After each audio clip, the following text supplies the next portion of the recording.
Amang makapangyarihan at mapagmahal, lumalapit ako sa iyo ng buong kababaang loob, kasama ang mahal na Birheng Maria, ang inang puspos ng biyaya at liwanag.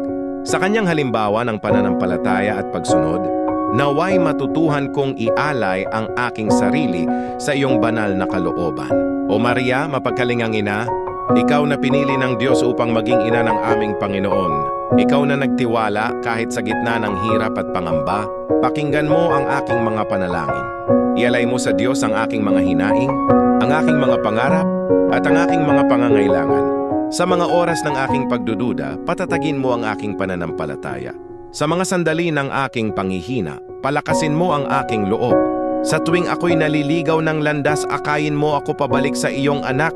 Turuan mo akong magmahal ng walang hinihinging kapalit, magpatawad ng buong puso, at magtiwala sa plano ng Diyos sa aking buhay. O ina ng awa at pag-asa, kanlungan ng mga nangangailangan, ikaw ang aking sandigan sa gitna ng unos.